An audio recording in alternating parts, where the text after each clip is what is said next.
Thank you very much.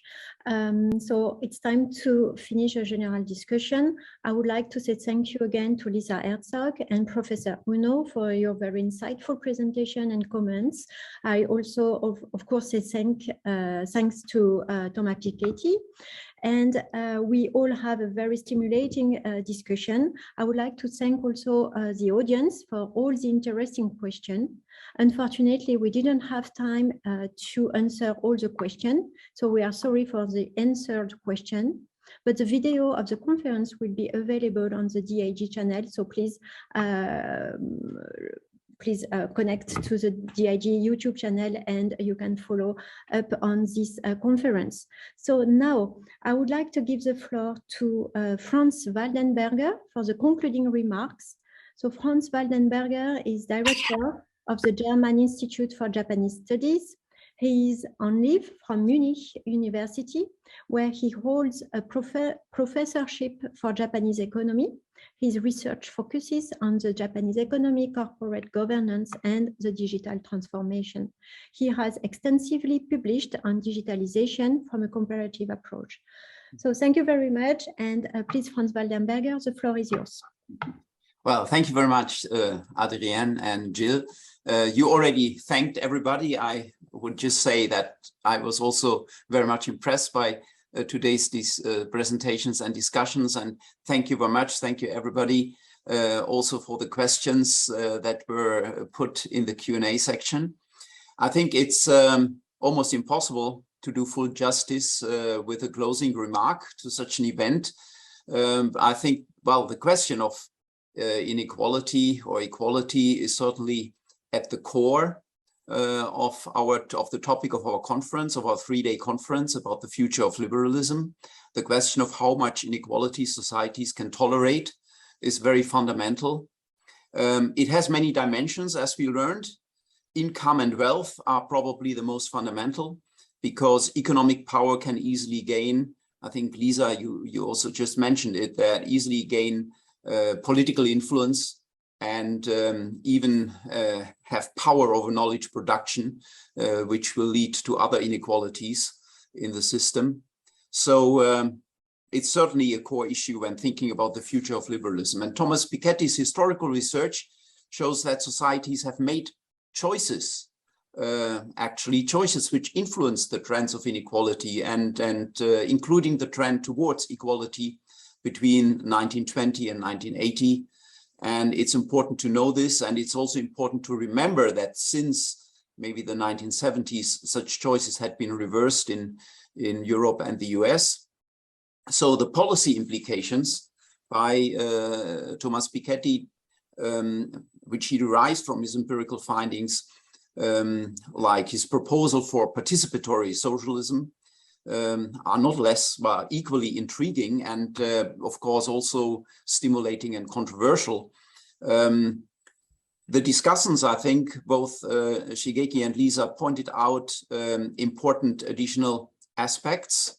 I think Shigeki, you said it's important to know what the citizens actually think about equality and liberalism, although one might not want to frame them as opposites, but it's important to know, important to also listen to the people, and it's essential that they believe in the capacity of the state to deal with these issues. I think what you mentioned about the young people in Japan who want to engage in social activities but are very skeptical about the government, I think that's a big issue here. And Lisa stressed that the implementation of any proposal, of any change, of course, requires the capacity of democratic societies for social innovation. And that's, of course, also depends on knowledge infrastructures, the system, how the system of knowledge production functions.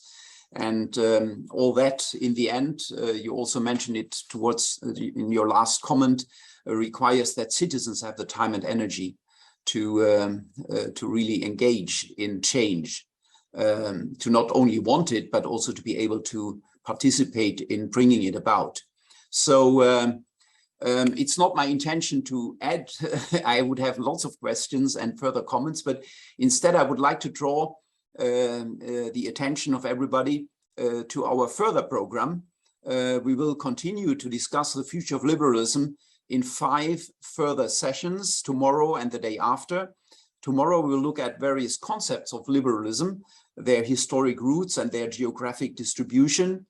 And on June 9, we will consider the relationship between technological regimes and liberalism, which is relates a little bit also, of course, to knowledge production and knowledge infrastructures. So again, many thanks for today, for your contributions, and please join us again. Thank you very much. Thank you very much, Franz. Thank you for those concluding words.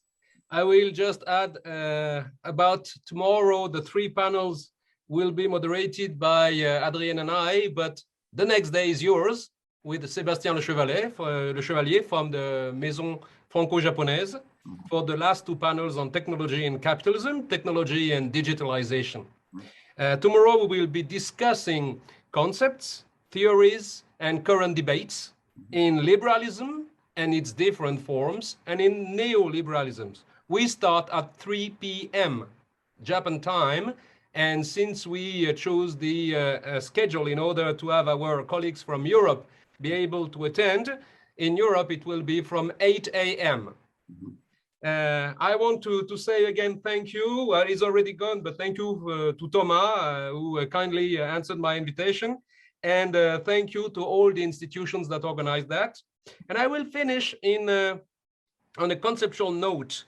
The words that you stressed in the confidence in the government, Professor Uno, in the capacity of the state, Franz, in the collective organization through democratic process and needs, Lisa and Thomas, who is gone, those show really the challenge that liberalism that would defend the individual as such, its rights, its infringible or not infringible rights to ownership, to self-development, to education, that was mentioned many times, are actually enhanced by those institutions or possibly also constrained. What is the future of that? Is it possible to develop one without hurting the other? Is it possible to trust the multiple in order to make the one freer? This is one challenge that faces the issue of liberalism and our countries in the future in regard with countries where it is not necessarily the case. On that aspect, I think that France, Germany, and Japan stand together on the side that want to understand what the future of this notion, what the future of our countries in that framework, in that meaning, in that orientation may be. We thank you again all in the audience for this wonderful evening in Japan. We expect to see you tomorrow at 3 p.m. and the day after tomorrow as well. Thank you very much to all.